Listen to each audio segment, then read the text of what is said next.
नमस्कार, आप सभी का स्वागत है। सहारनपुर के अंदर भी चुनाव के बाद अब हार और जीत का गणित लगाए जाने लगा है और ये जो प्रत्याशी थे सबको लगता था कि इस बार जीत उनकी होगी, लेकिन कुछ जनता का रुख इस बार क्या रहा, किसी की हार हुई तो किसी की जीत हुई।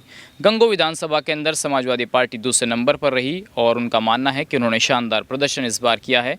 बात करने के लिए खुद चौधरी इंदर सेन जी हमारे साथ मौजूद हैं। समाजवादी पार्टी के टिकट पर चुनाव लड़े। चौधरी साहब, चुनाव संपन्न हो चुका है, नतीजे भी आ चुके हैं, कैसे देखते हैं नतीजों को? सबसे पहले तो मैं आपका धन्यवाद और स्वागत करता हूँ। जनादेश है, सहर्ष हम इसको स्वीकार करते हैं। जो जनता ने फैसला दिया, परिणाम भाजपा के पक्ष में गए और हम रनर्स अप रहे। मैं गंगो विधानसभा की महान मतदाताओं को बहुत बहुत हार्दिक धन्यवाद देता हूँ कि उन्होंने हमारे ऊपर विश्वास किया, भरोसा जताया। पहले से ज़्यादा बढ़ के हमें वोट मिला। जहाँ जो कमियां रह गई, हम ये समझते हैं कि कहीं ना कहीं हमारी कोई कमियां रह गई होगी, जिस कारण से हम इस चुनाव में पराजित हुए। जीत हार चलती रहे, हम चुनाव हारे, हिम्मत नहीं हारे। हमारे परम पूज्य पिताश्री स्वर्गीय चौधरी यशपाल सिंह जी के जो संस्कार हैं, उन संस्कारों को लेकर हम हमेशा ईश्वर में विश्वास रखते हुए आगे बढ़ते रहेंगे। जनता की सेवा करेंगे, जनता के बीच में रहेंगे। परमात्मा हमारी परीक्षाएं ले रहा है। अभी और कितनी परीक्षाएं हैं वो तो परमात्मा ही जाने, लेकिन मैं ये मानता हूँ कि हमने कोई इस तरीके का भी ऐसा कार्य नहीं किया कि किसी को पीड़ा पहुँचाई हो। स्वाभाविक बात है, हमारे जितने तमाम जो भी साथी हैं, कार्यकर्ता हैं, समर्थक हैं, वो बहुत ज़्यादा इस परिणाम से हतप्रभ हैं, मायूस हैं, दुखी हैं। वो ये समझ नहीं पा रहे कि भाई क्या आखिर क्या हुआ। आखिर में हर कोई ये मान रहा था कि ये सीट समाजवादी पार्टी के रूप में हम जीत रहे हैं। आश्चर्यजनक परिणाम है, लेकिन यही तो चुनाव है। अगर परिणाम पहले से ही सुनिश्चित हो तो फिर तो चुनाव ही नहीं है। मैं तो परमपिता परमेश्वर से यही प्रार्थना करूँगा कि जो राजनीतिक पीड़ा हमारे तमाम साथियों को, कार्यकर्ताओं को, जिले के अंदर परम पूज्य पिताश्री स्वर्गीय चौधरी यशपाल सिंह जी के जो अनुयायी हैं, उन सब को, जिले से बाहर भी जो राजनीतिक पीड़ा हो रही है, हे प्रभु उनको ये पीड़ा न देकर उन सब की पीड़ा वो मुझे दें और मैं इसको स्वीकार करता हूँ। उनकी किसी की हार नहीं है, ये मेरी व्यक्तिगत हार है, इसको भी मैं स्वीकार करता हूँ। चौधरी साहब, लेकिन जिस तरीके का माहौल बनाया जा रहा था और लग रहा था कि इस बार, जैसे आपके कार्यकर्ता भी बता रहे थे और आपसे भी बहुत बार बातें हुई, तो ये बताया गया कि नहीं, इस बार तो समाजवादी पार्टी की सरकार भी बनेगी, विधायक भी बनेंगे, और माहौल को देखकर भी कुछ ऐसी बातें लोग कह रहे थे कि नहीं, इस बार बदलाव हो सकता है, लेकिन वो चीज़ें सत्यता के तौर पर दिखाई नहीं दी। तो क्या उस बात का जो आप जीत मानकर चल रहे थे कि इस बार नहीं समाजवादी पार्टी जीतेगी गंगो, वो जीत नहीं हुई, तो क्या उस बात का मलाल है आपको? देखिए, जो चुनाव लड़ता है, जो हार और जीत, जिसकी जीत है, स्वाभाविक बात है कि उसका तो मलाल ही ख़त्म हो जाए। जो हारेगा उसे मलाल भी होगा, लेकिन मलाल तब तो कहा जाए किसी उसका रहे कि भाई आखिर हमने क्या किसी को पीड़ा पहुंचाई, क्यों इस तरीके से गया। आखिर तक जब मतगणना हुई उस तक भी कोई आवाज़ इस तरीके की नहीं थी कि हम चुनाव हारे। चारों तरफ साधारण से साधारण मतदाता भी, व्यक्ति भी, चाहे गंगो विधानसभा का या उससे बाहर का, यही कह रहा था कि नहीं, अब के तो भगवान ने सुन ली, अल्लाह ने सुन ली। जो अल्लाह को मानने वाले हैं, जो भगवान को मानने वाले हैं तो एक ही बात। तो सब अपने अपने, हिंदू मुस्लिम सभी जाति बिरादरी के लोग ये मान के चल रहे थे कि हम चुनाव जीत रहे हैं। क्या कारण हुआ, क्या नहीं हुआ, हम समीक्षा कर रहे हैं। अभी थोड़ा वक्त लगेगा, 2-3 दिन और, हम हर चीज़ के आंकड़े इकट्ठे कर रहे हैं।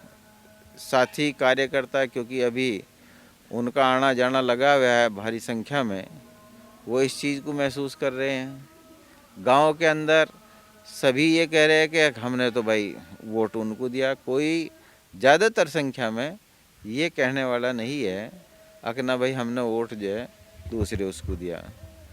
अब इसकी समीक्षा करने के बाद हम किसी निष्कर्ष पर पहुंचेंगे तो हम आपको याद करेंगे और बताएंगे। लेकिन चौधरी साहब, पहले जो गठबंधन हुआ था तो लोगों ने कहा कि एक लड़ लीजिए, चाहे नौमान मसूद लड़ लीजिए, जब वो गठबंधन के दौरान लोकदल में थे, तो कि एक लड़ लीजिए, एक लड़ेगा तो फ़ायदा होगा। तो आपको लगता है कि जो बसपा से नौमान मसूद लड़े, आप समाजवादी से लड़े, तो जो वोटों का जो बंटवारा हुआ है, जिससे हार हुई है, जो अंतर है, तो अगर वो एक रहते तो जीत सकते थे क्या? वो भी एक फार्मूला रहा है कि वो बन नहीं पाया, इस वजह से समाजवादी पार्टी की हार हुई कि नौमान मसूद बसपा से चुनाव लड़ गए यहाँ पर? ये हार का बड़ा कारण मानते हैं आप?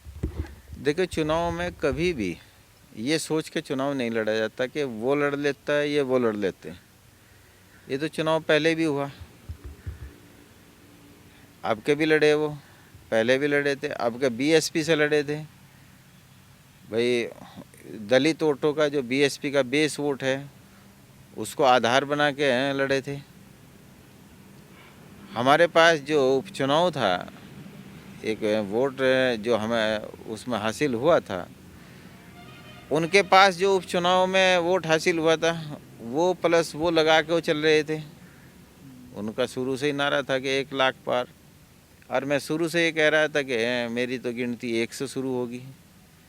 तो समीकरण उसी के अनुसार बन जाते हैं। किसी के लड़ने न लड़ने से फ़र्क नहीं है, क्योंकि तो चुनाव जब सभी पार्टियां अपने प्रत्याशी मैदान में उतारेगी तो स्वाभाविक सी बात है एक जीतेगा, बाकी हारेंगे। लेकिन हम पहले जब लड़े उपचुनाव में हमें 57,500 वोट मिले, लगभग 58, अब के 93,000 पर पहुँच गए। बढ़ी कोई 93,000 वोट जो है वो कम नहीं है। जी है, भारतीय जनता पार्टी को उम्मीद से कहीं ज़्यादा हैं उसको वोट मिल गए। मेरे ख्याल से शायद बीजेपी को भी उम्मीद नहीं थी कि भाई इतना वोट मिल जाएगा। तो जीते में दूसरे पर हमें विपक्ष की भूमिका निभाएंगे, और भाई जीतने वालों को बधाई है। और जो उन्होंने वायदे किए सरकार ने भारतीय जनता पार्टी की, तो जनता जो है वो उसकी उम्मीद लगाई बैठी है कि कितने वायदे वो पूरे होंगे, कितने नहीं होंगे। अब चौधरी साहब, ये बातें सामने आने लगी है कि समाजवादी पार्टी को मुस्लिम कितना मिला, बसपा को मुस्लिम कितना मिला, हिंदू किसे कितना मिला। तो जो बसपा के लोग हैं वो ये कह रहे हैं कि देखिए, सारा जो मुस्लिम समाज का वोट है वो तो समाजवादी वाले ले गए, और हिंदू जो है ज़्यादातर, जिसमें वो दलित को भी जोड़ते हैं, कि ज़्यादा दलित हमें मिला। तो आप मानते हैं कि जब आपको हिंदू वोटों की ज़रूरत थी, खासकर इस चुनाव में, वो कहीं दरकता हुआ दिखाई दिया, लेकिन जब आपको मुस्लिम वोट की ज़रूरत थी तब वो नहीं मिल पाया। ये फैक्टर मानते हैं आप? देखो, कुछ लोगों की आदत है हिंदू मुस्लिम के आधार पर बात करने की। हिंदू मुस्लिम के आधार पर बात करने वालों को इस जनता ने सबक सिखाया। कभी में जातिवाद की बात करते हैं, कभी उसकी बात करते हैं। पूरा चुनाव अभियान आप उठा के देख लीजिए। आपने भी हमारे इंटरव्यू लिए, बहुत लिए, सभी के लिए आपने, फील्ड में भी आप रहे, हमारी मीटिंगें भी हुई, उसमें भी हमारा एक बयान इस तरीके का नहीं है कि वो धर्म या जाति के आधार पर बयान हो। हमने सिर्फ विकास के आधार पर लड़ा। और जब सत्तारूढ़ पार्टी, उसकी जो नीतियाँ जनहित विरोधी रही, उसको उजागर करने का काम किया।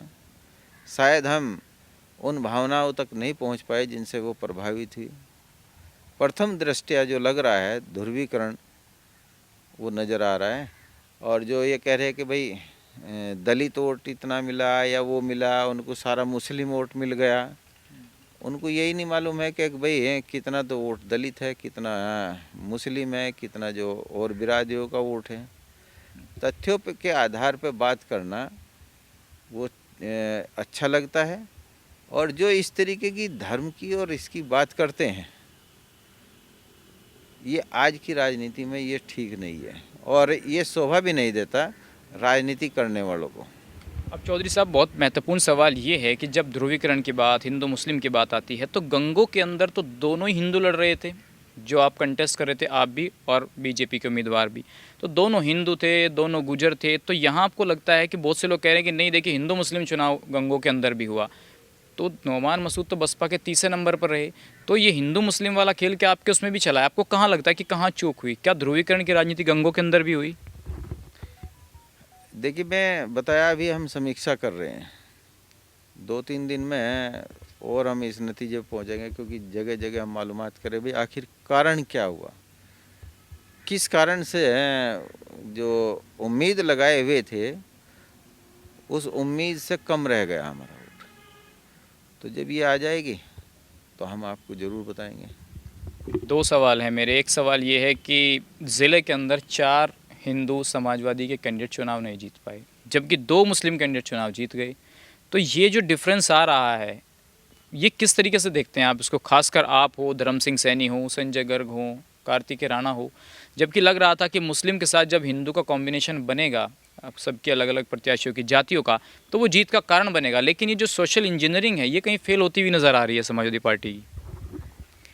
नहीं, इसको फेल तो नहीं कह सकते, लेकिन जैसे जो बीएसपी का वो बेस वोट है, जो भारी कमी उसमें आई और वो उसका जो अंदेशा है वो शिफ्ट कर गया इसकी तरफ, जो बीजेपी की तरफ है। बीजेपी ने उनके अंदर अपने प्रति जो है विश्वास किस रूप में किया, किस रूप में नहीं, तो वो जो बता रहे हैं कि भाई हम निकाल भी रहे हैं, अभी पूरा पूरा आंकड़ा आ जाएगा, उसके बाद हम सही कहने की स्थिति में होंगे। लेकिन प्रथम दृष्टया जो है वो यही नज़र आ रहा है कि पूरे प्रदेश के अंदर 500 से 1000 तक और जो 100 से 500 तक लगभग 100 या 125 सीट के करीब हैं जो हारी गई, तो वो भी एक बड़ा फैक्टर हो सकता है। 2 सवाल चौधरी साहब मेरे अंतिम है कि एक, अब आगे क्या होगा? क्योंकि अब 17 के बाद 22 आया, 22 के बाद फिर 27 आएगा, उससे पहले 24 का लोकसभा का चुनाव है। तो अब चौधरी साहब के मन में क्या है? क्या अखिलेश जी से मिलकर ये दावा किया जाएगा कि हमें लोकसभा का टिकट दे दीजिए, या कहीं एमएलसी में एडजस्ट कर दीजिए, या कहीं संगठन में कोई महत्वपूर्ण जिम्मेदारी दी? क्या होगा अब अगला कदम? मैं तमाम अपने साथियों को, अपने कार्यकर्ताओं को यही संदेश देना चाहूँगा कि 2024 की तैयारी के लिए मजबूती के साथ जुट जाएं। 2024 लोकसभा चुनाव पूरी मजबूती के साथ लड़ा जाएगा और इसके लिए अभी से कमर कस लीजिए। जो जहां कमियां रही हैं उन कमियों को देखते हुए उनको दूर करने की कोशिश कीजिए और जनता का भरोसा जीतने के लिए हर संभव जो भी कदम उठाए जा सकते हैं वो उठाएंगे। जनता के बीच में रहेंगे, उनकी लड़ाई लड़ते रहेंगे, जो जन विरोधी नीतियां हैं उनका बराबर विरोध करते रहेंगे। और ये मत समझें अपने आप को कि भाई हम चुनाव हार गए।